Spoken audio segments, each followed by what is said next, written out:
Hello welcome, क्या हाल चाल। तो देखो यार, अगर आपने अनुक्रम तथा श्रेणी चैप्टर एनसीईआरटी का पढ़ा है तो आपको एक एग्जाम्पल मिला होगा, एग्जाम्पल 14, उदाहरण 14। और ये एग्जाम्पल ऐसा एग्जाम्पल है जो आप में से काफ़ी बच्चों को टफ लगता होगा, और ये काफ़ी इंपॉर्टेंट भी है, और ये काफ़ी आसान भी है। टफ आपको लगता है लेकिन है आसान। कैसे? क्योंकि इसको सॉल्व करने के सारे क्लू जो है ना, वो हमें सामने सामने दिख जाते हैं अगर हम ध्यान से देखें तो। ठीक है, तो मैं आपको ये बिल्कुल सिंपल तरीके से कराने वाला हूँ। अगर आप आज तक इस एग्जाम्पल से परेशान थे तो समझ लो कि ये सॉल्यूशन आपको मिल गया, एक अच्छा वाला सॉल्यूशन। ठीक है, चलिए शुरुआत करते हैं। पहले क्वेश्चन को समझो। ठीक है, काफ़ी इंपॉर्टेंट एग्जाम्पल है ये, काफ़ी इंपॉर्टेंट उदाहरण है ये। यहाँ पे क्या बोला गया है कि भाई ए बी सी डी और पी ये अलग अलग यानी कि विभिन्न वास्तविक संख्याएं हैं। इतनी बात हमें पहले बताई गई है। फिर एक और असमीका दी गई है कि ये चीज़ माइनस ये चीज़ प्लस ये चीज़ छोटी या बराबर है जीरो के। अगर इतनी इन्फॉर्मेशन हमें दी गई है तो हमसे पूछा गया कि भैया आप ये सिद्ध कर दो या ये दर्शा दो कि ए बी सी डी गुणोत्तर श्रेणी यानी कि जीपी में है। मतलब कि हमें सिद्ध करना है A B C D GP में है। अब सोचो, अगर A B C D GP में है, ये मुझे सिद्ध करना है, इसका यही तो मतलब होगा कि बी डिवाइड बाई ए करके जो आए वही सी डिवाइड बाई बी करके आना चाहिए, वही डी डिवाइड बाई सी करके आना चाहिए। यही सिद्ध करना है मुझे। ठीक है, अच्छा मुझे दिया क्या है? ये वाली चीज़ मुझे दी गई थी, ये मैंने यहाँ पर कॉपी कर लिया, ये मुझे दिया है, और यहीं पे सारे क्लू छुपे हुए हैं कि इस क्वेश्चन को सॉल्व कैसे किया जाएगा। ध्यान से देखना। देखो जिसको मैं अंडरलाइन कर रहा हूँ वहाँ देखना। ये a square plus B square minus 2ab, क्या कुछ याद आ रहा है? फिर से सुनो। A square plus B square minus 2ab, क्या ये परफेक्ट स्क्वायर बनता दिख रहा है? हाँ, है ना, a माइनस बी का होल स्क्वायर बनता हुआ दिख रहा है। हालांकि यहाँ पे पी स्क्वायर भी साथ में आएगा और यहाँ पर p भी आएगा, बट उससे कुछ फर्क नहीं पड़ेगा। पी स्क्वायर और p के आने के बाद भी परफेक्ट स्क्वायर ही बन जाएगा, बस थोड़ा सा चेंज आ जाएगा। ठीक है, इसी तरह से अगर आप यहाँ पे ग्रीन वाला हिस्सा देखो, यहाँ पर ग्रीन वाला देखना, बी स्क्वायर प्लस में सी स्क्वायर माइनस 2bc, फिर से ये बनता हुआ नजर आ रहा है। ठीक है, अब जरा और आगे देखो, थोड़ा और आगे अगर हम चलें तो सी स्क्वायर प्लस में डी स्क्वायर फिर माइनस 2cd। ठीक है, आप कहोगे लेकिन पी स्क्वायर भी तो है। कोई बात नहीं यार, ध्यान से देखो ना। ठीक है, ध्यान से देखो आप। मैं क्या करता हूँ, पहले पीला वाला हिस्सा यानी कि ए स्क्वायर, ठीक, plus B square plus B square minus 2ab, minus 2ab लिखता हूँ। अब आप कहोगे लेकिन नहीं सर, पी स्क्वायर के साथ तो ए स्क्वायर भी आना चाहिए, क्योंकि ए स्क्वायर इंटू पी स्क्वायर है। मैं कहूँगा बिल्कुल आना चाहिए, कोई बात नहीं, लिख देते। ठीक है, आप कहोगे कि यार यहाँ पर 2ab तो है लेकिन p भी है साथ में, तो ये p मल्टीप्लाई में आना चाहिए। मैंने कहा ये लिख देते हैं।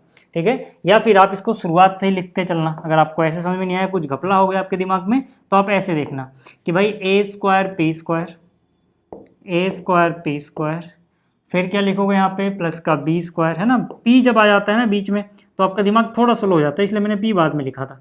ठीक है, बट आप कैसे भी कर सकते हो। और माइनस का 2ab, माइनस का 2ab और b। इतनी बात समझ में आ गई? ठीक है, अब आपको जैसे आसान लगे वैसे कर लो। ये पीला वाला पार्ट समझ में आया। अब जरा ग्रीन वाले पे आ जाओ। ठीक है, ग्रीन वाले हिस्से को देखो। ठीक है, मैं वैसे ही करता हूँ जैसे आपका दिमाग काम करता है। मतलब भाई पी स्क्वायर को हम बाद में लिख देंगे, पहले देखो। ठीक है, पहले देखो यहाँ पे मैं क्या लिखता हूँ, बी स्क्वायर, ध्यान से देखना, हालांकि साथ में पी स्क्वायर आएगा, बट भी रुक जाओ। बी स्क्वायर प्लस में क्या है, सी स्क्वायर माइनस 2 और बी सी, माइनस 2bc, है ना। बट हम क्या करेंगे, हम बोलेंगे यार बी स्क्वायर के साथ तो पी स्क्वायर मल्टीप्लाई हो रहा था, तो उसको लिखना तो पड़ेगा भाई। ठीक है, और यहाँ पर 2bc जो हमने लिखा, 2bc उसके साथ p भी आएगा, तो यहाँ पर p तो लिखना पड़ेगा। ठीक है, क्लियर होगी बात। अब जरा गुलाबी वाले हिस्से पे आ जाओ, अब जरा गुलाबी वाले हिस्से पे आ जाओ। ठीक है, अब आपकी हैबिट बन गई, मैं एक साथ लिख रहा हूँ, सी स्क्वायर पी स्क्वायर, सी स्क्वायर पी स्क्वायर, आपको जैसे आसान लगे वैसे लिखना। ठीक है, उसके बाद क्या, डी स्क्वायर, माइनस में क्या है सर, गुलाबी में देखो, माइनस का 2cd, माइनस का 2cd, साथ में p भी आएगा। क्यों? क्योंकि यहाँ पे p भी अंदर मल्टीप्लाई होगा। ठीक है, और ये क्या है, छोटा या बराबर है 0 के। ठीक है, तो ये हो गया छोटा या बराबर 0 के।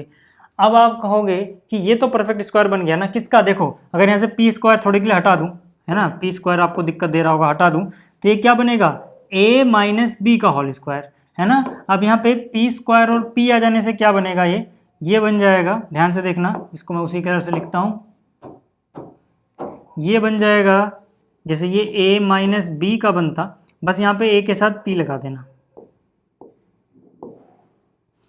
ठीक है, क्योंकि हम देखते हैं स्क्वायर किस किस का हो रहा है, इसका स्क्वायर प्लस इसका स्क्वायर, माइनस में 2, a की जगह a p आ जाएगा, b की जगह b रहेगा, वो देखो सेम चीज़ बन जाएगी, इसका स्क्वायर खोलना यही आ जाएगा, चाहे आप खोल के देख लेना, ठीक है। ऐसे ग्रीन वाले हिस्से में अगर आप देखोगे ना, ग्रीन वाले हिस्से में अगर आप देखोगे तो अगर p भूल जाओ तो ये b माइनस सी का होल स्क्वायर बनता, बट क्योंकि स्क्वायर के में p भी आ रहा है तो यहाँ p और लगा देना, आप चाहे खोल के देख लो, यहाँ मत p लगाना, तो गड़बड़ा जाएगा मामला, क्यों, थोड़ा सा इसको ओपन करके देखोगे आपको क्लियर हो जाएगा मामला, ठीक है। आगे चलते हैं, अगर हम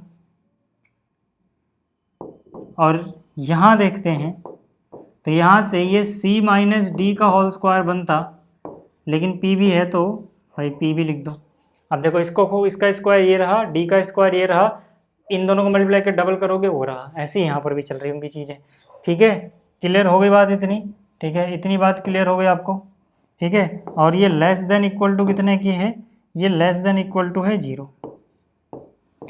अब मुझे एक बात बताओ, ये परफेक्ट स्क्वायर, ये परफेक्ट स्क्वायर, ये परफेक्ट स्क्वायर है ना, पूर्ण वर्ग बन रहा है, पूर्ण वर्ग बन रहा है, ये भी पूर्ण वर्ग बन रहा है, और ये वास्तविक संख्याएं हैं, वास्तविक संख्याएं हैं, वास्तविक संख्याओं का वर्ग किया है हमने और उनको जोड़ा है, तो मतलब ना तो ये ऋणात्मक है, ना ही ये ऋणात्मक है, ना ही ये ऋणात्मक है, वर्ग करने पे कोई नेगेटिव चीज आएगी नहीं। तीनों चीजें जो आप जोड़ रहे हो उनमें से कोई भी नेगेटिव नहीं है, तो जोड़ के नेगेटिव तो आ नहीं सकता, यानी कि 0 से छोटा वाला जो केस है वो तो होगा ही नहीं कभी, है ना। और यही चीज़ हम यहाँ पे लिख के दिखाएंगे कि भाई ये जो चीज़ है कभी भी ऋणात्मक नहीं हो सकती, ठीक है। मैं यहाँ पे लिख देता हूँ, फिर आपको समझाता हूँ कि आपको क्या लिखना था।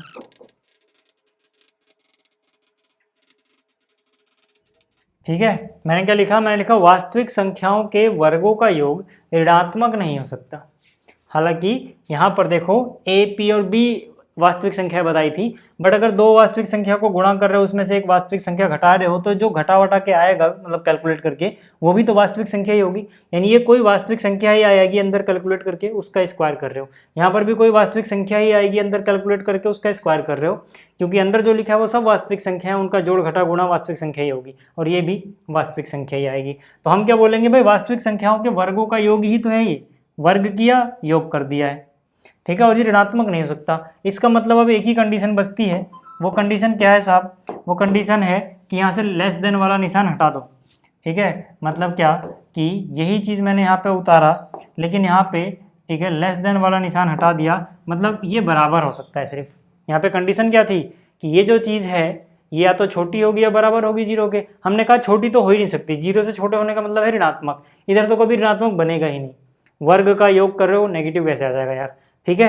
तो जाहिर सी बात है अपने पास अब ये चीज़ मिल गई है ना, अपने पास क्या मिल गई, ये चीज़। अब जरा एक और बात ध्यान से देखो, अगर इतना हुआ है तो हम यहाँ पर एक चीज़ बोल सकते हैं सर, क्या चीज़ बोल सकते हैं, हम ये कह सकते हैं कि इसका मतलब है कि ए पी माइनस बी 0 होना चाहिए, और यहाँ पे और आएगा या नहीं आएगा, और ठीक है बी पी माइनस सी भी 0 होना चाहिए, ठीक है, ये भी 0 होना चाहिए, और ध्यान से देखो अभी क्यों लिख रहा हूँ, अभी समझाता हूँ, पहले लिख लो, सी पी माइनस डी भी 0 होना चाहिए।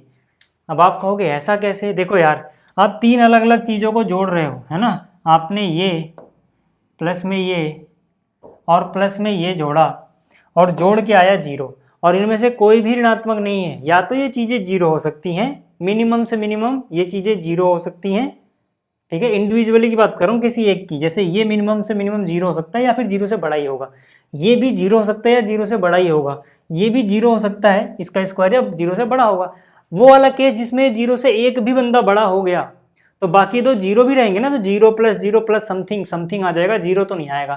तो आंसर 0 लाने के लिए तीनों को ही 0 होना पड़ेगा, नहीं तो 0 आ नहीं सकता, और से कोई सी भी कंडीशन में आप सोच के देख लेना, तीनों को ही 0 होना पड़ेगा, इसलिए और आया, ये भी 0 होगा, एंड ये भी 0 होगा, एंड ये भी 0 होगा। अब अगर इतना समझ में आ गया आपको, तो यहाँ पे आप ना क्या करो, जो हमें प्रूफ करना था उसमें कहीं P नहीं था, A B C और D को GP में दिखाना था, है ना, P नहीं था उसमें, चाहे तो आप ऊपर देख लेना। तो यहाँ से मैं क्या करता हूँ, यहाँ से मैं P की वैल्यू निकालता हूँ ताकि P एलिमिनेट कर सकूँ। तो यहाँ से P की वैल्यू क्या होगी, B उधर जाएगा और अगले स्टेप में A नीचे चला जाएगा, ठीक है, और यहाँ से P की वैल्यू क्या होगी साहब, ठीक है, C उधर जाएगा और B नीचे चला जाएगा, और यहाँ से P की वैल्यू क्या होगी सर, डी उधर जाएगा और सी नीचे चला जाएगा। अगर मैं इसको बोल दूं समीकरण 1, इसको बोल दूं समीकरण 2, इसको बोल दूं समीकरण 3, तो क्या 1 2 3 से मैं कह सकता हूँ कि पी की ही तीनों वैल्यूज़ हैं, पी की ही तीनों वैल्यूज़ हैं, है ना। इसका मतलब देखो, इसका मतलब क्या हो गया, इसका मतलब हो गया कि जो पी था वो बी बाई ए के बराबर था, और यही पी सी बाई बी के भी बराबर है, और यही सी बाई बी डी बाई सी के भी बराबर है। इसका मतलब मैंने प्रूव कर दिया कि ए बी सी और डी जीपी में है। देख लो ज़रा, ये मैंने प्रूव कर दिया ना कि ये जीपी में है। क्यों? क्योंकि अगर ये जीपी में होंगे तो बी बाई ए बराबर होना चाहिए सी बाई बी बराबर होना चाहिए डी बाई सी। क्लियरली आपको दिख रहा होगा कि ये प्रूव हो चुका है। ठीक है, तो उम्मीद करता हूँ आपको ये चीज़ समझ में आ गई। अगर आपको स्क्रीनशॉट लेना है तो मैं छोटा कर देता हूँ, आप स्क्रीनशॉट ले लेना। ठीक है, बाकी पीडीएफ आपको टेलीग्राम पे मिल जाएगी ये वाली। ठीक है, चलिए इस वीडियो में इतना ही। इस वीडियो को देखने के लिए धन्यवाद। Thank you.